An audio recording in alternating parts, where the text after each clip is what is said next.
નમસ્કાર દર્શક મિત્રો, આઝાદ ન્યૂઝ ચેનલમાં આપનું હાર્દિક સ્વાગત છે। હું જાવેદ બાપુ સૈયદ અમરેલી। હવે જોઈએ સમાચાર વિસ્તારથી। હાલમાં થોડા સમય પહેલા સુપ્રીમ કોર્ટ દ્વારા એક હુકમ બહાર પાડવામાં આવેલો કે અવૈધ ધાર્મિક દબાણો દૂર કરવા, જેમાં ગુજરાતમાં 1400 જેટલા ધાર્મિક દબાણોની યાદી કરવામાં આવેલ, જેમાં મુસ્લિમ ધાર્મિક દબાણો 200 જેટલા અને 1200 જેટલા હિન્દુ અને ઈસાઈ ધાર્મિક દબાણો છે। તો આ યાદી મુજબ જે તે લગત મહાનગરપાલિકા અને નગરપાલિકા દ્વારા મંદિર, મસ્જિદ અને ચર્ચ, મદ્રેસાઓને દબાણો દૂર કરવા નોટિસો આપવામાં આવેલ, જે નોટિસોનો અમદાવાદથી લઈ અમરેલી સુધી હિન્દુ મુસ્લિમ ધાર્મિક સંસ્થાઓ દ્વારા ઉગ્ર વિરોધ કરવામાં આવેલ। સાંભળો આ અહેવાલમાં।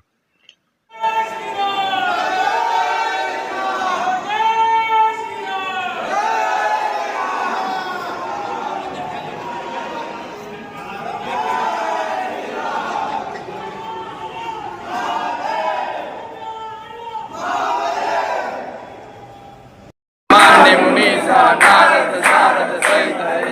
शंभुदेव दिग्पाल जहाते कवि को कवित कह सके कहाय शंभुकार सुग्रीव गिरना राम मिलाय राजपद दिन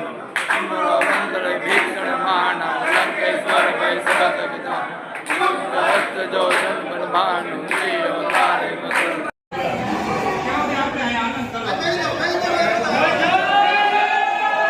आज आप સૌરાષ્ટ્ર પ્રાંત અધ્યક્ષ આંતરરાષ્ટ્રીય હિન્દુ પરિષદ। ગુજરાત સરકારે જે સર્ક્યુલર બહાર પાડ્યો છે કે ભાઈ મંદિરોનું ડિમોલિશન કરવાનું, એના વિરોધમાં અમરેલીમાં પણ લગભગ 10 મંદિરને નોટિસ મળી છે કે જે કોઈને નડતરરૂપ નથી, રસ્તાની વચ્ચે નથી, અને બધા ભાવિકો ત્યાં રોજ દર્શને જાય છે, જુદા જુદા કાર્યક્રમો કરે છે, બટુક ભોજન કરે છે, આરતી રોજ થાય છે। વર્ષોથી જે મંદિરો ત્યાં છે એને ડિમોલિશનની નોટિસ મળી છે। તો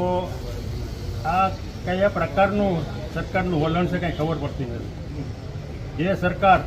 સાધુ સંતોના આશીર્વાદથી રચાણી છે, એને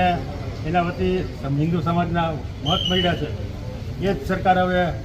આસ્થાના કેન્દ્ર આપણા હિન્દુઓના એને ડિમોલિશન કરવા જઈ રહી છે। તો આને માટે આપણે સખત વિરોધ કરવો જોઈએ, જે વિરોધ કરીએ છીએ। ગામે ગામ આખા ગુજરાતમાં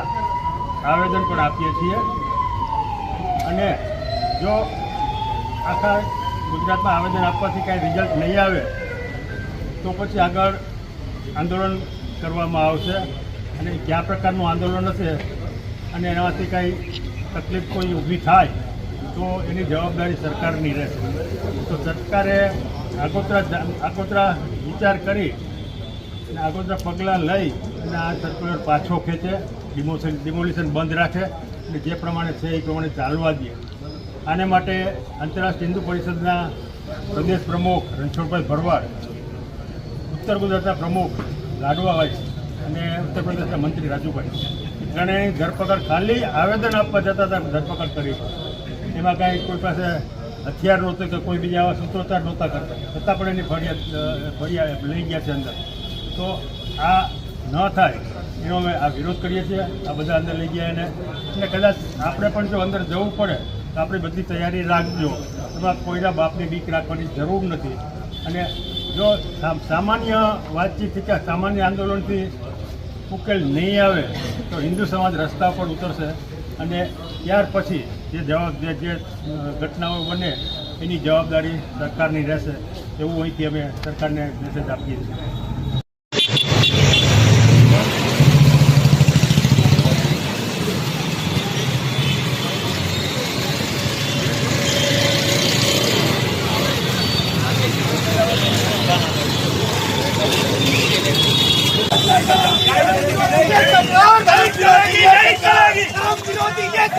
नहीं चलेगी, नहीं चलेगी, धर्म विरोधी ये सरकार नहीं चलेगी, नहीं चलेगी, धर्म विरोधी ये सरकार नहीं चलेगी, नहीं चलेगी,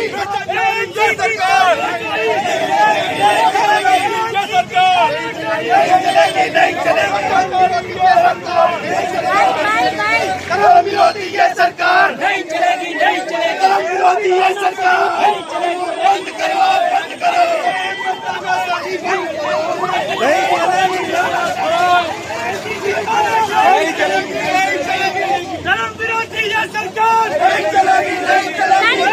की तानाशाही एक एमसी जो बिल्कुल धर्म विरोधी कार्रवाई पर आमदा है। हम मुखालिफत करते हैं ऐसे तमाम कार्रवाई की जो खानगी मालिकी की धार्मिक स्थान है, उन धार्मिक स्थानों को निशाना बनाया जा रहा है और धर्म का आधार बनाकर राजनीति करने वाली भारतीय जनता पार्टी सरकार और मुखालिफत करते हैं। ये सरकार धर्म विरोधी ये सरकार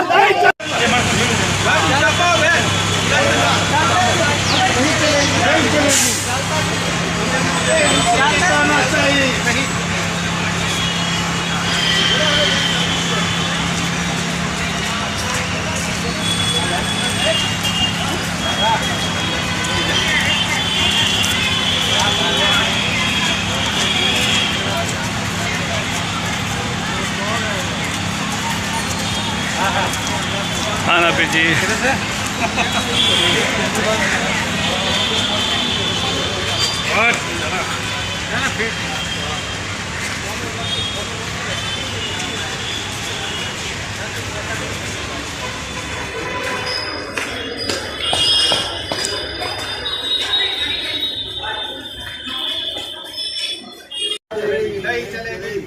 धर्म विरोधी ये सरकार धर्म विरोधी ये सरकार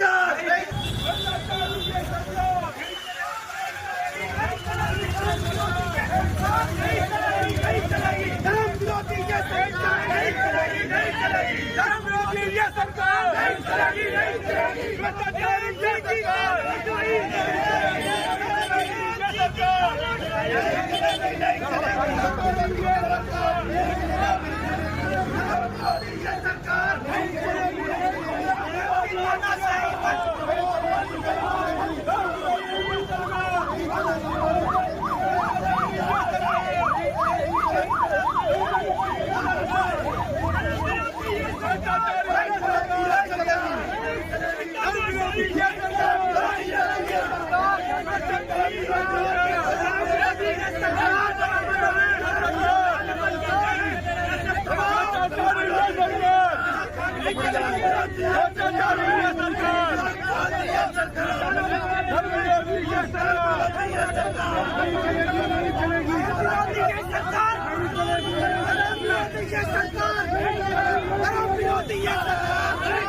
शमशाद पठान,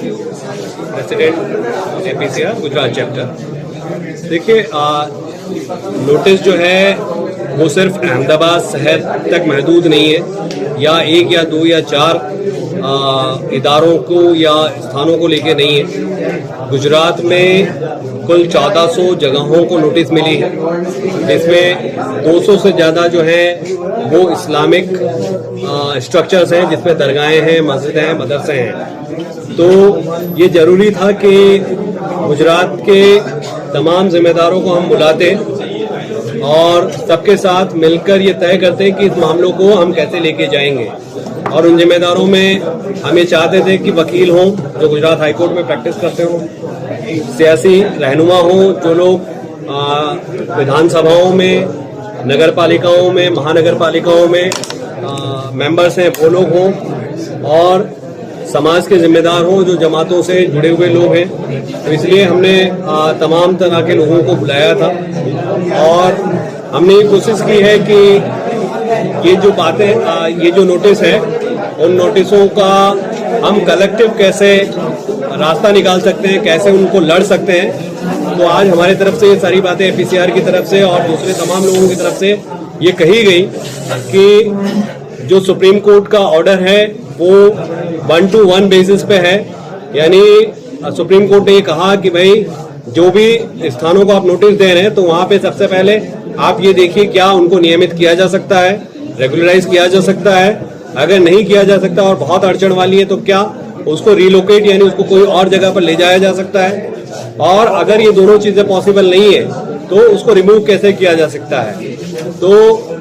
हम आज APCR के जानिब से और तमाम लोगों की तरफ से ये कहा गया है कि जो नोटिसें मिली है उसमें सीधे तौर पे ये कहा गया है कि इनको हटा दिया जाए। तो हमने कहा है कि वो नोटिसों के जवाब दे और प्रॉपर तरीके से जवाब दे और अपने डॉक्यूमेंट के साथ जवाब दे कि उनकी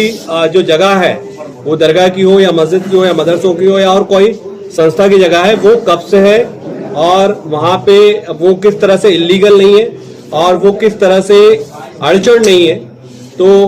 आज उस पे लोगों का गाइडेंस हुआ है। इंशाल्लाह APCR की तरफ से डिटेल में एक प्रेस नोट भी जाएगी जिसमें जो बातें हुई हैं वो तमाम बातों का जिक्र होगा और लोगों को अवेयर किया जाएगा।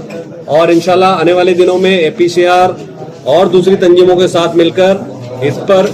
जो लोग हैं उनकी कैसे रहनुमाई, कैसे गाइडेंस हो सकता है, किस तरह वकीलों के साथ उनको कनेक्ट किया जा सकता है और इन मामलों को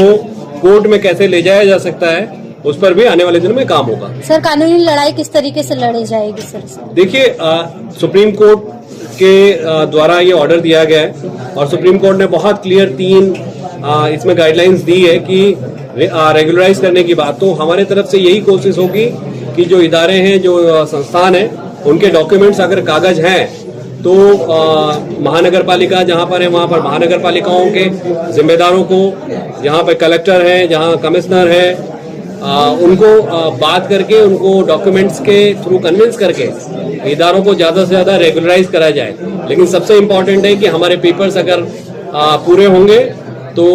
वो नगर पालिकाओं पे, महानगर पालिकाओं पे हम दबाव बना के वहाँ से रेगुलराइज करवा लेंगे। अगर डॉक्यूमेंट पूरे नहीं होंगे तो शायद हो सकता है आने वाले दिनों में कोर्ट भी हमको मदद ना करे। सर, एक बात कि 2009 में जिस वक्त सुप्रीम कोर्ट ने ऑर्डर दिया था उस वक्त जितनी तादाद बताई गई थी उससे बढ़कर अभी तादाद बताई जा रही है 1386। तो ये तादाद किसी तरफ से बढ़ाई गई है? देखिए,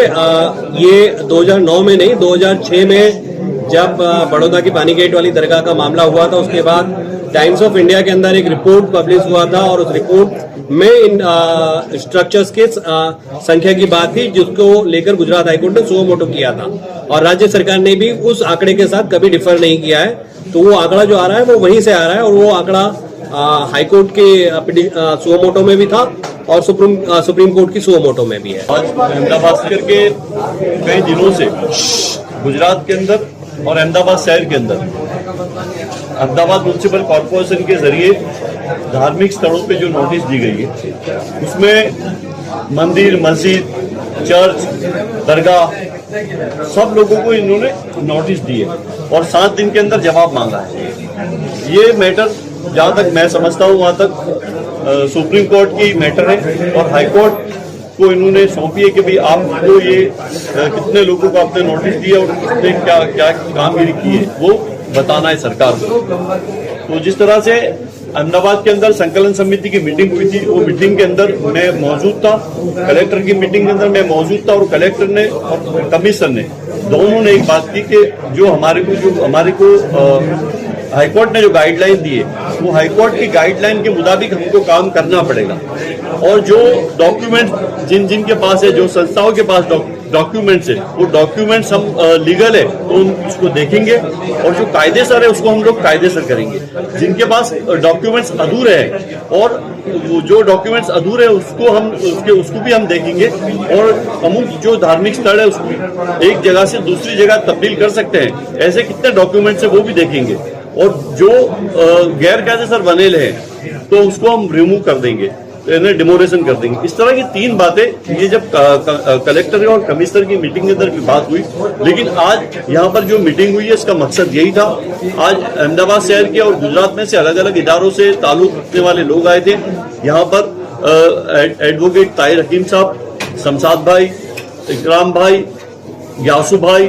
प्रोफेसर अंसारी साहब और उनकी पूरी टीम, सब लोग यहाँ मौजूद थे। सब लोगों ने बात यही रखी कि भाई हमारे पास जो कुछ भी डॉक्यूमेंट्स है वो डॉक्यूमेंट्स को हम सरकार के अंदर जहां भी रजुआत करने की नगरपालिका हो, कॉरपोरेशन हो या तालुका पंचायत हो या कलेक्टर हो, वहां पे हमारे सब डॉक्यूमेंट्स होंगे तो कम से कम हमारी जो कुछ भी अभी फरियाद है, जो कुछ भी हमारी समस्या है, वो उसका सॉल्यूशन आ सकता है। सर एक बात के आप वक्फ बोर्ड के मेंबर है, लेकिन वक्फ बोर्ड खामोश है, इतनी सारी वक्फ की जमीनों को नोटिस मिला है। चौक्कस इसके अंदर वक्फ बोर्ड की जब ये मीटिंग होगी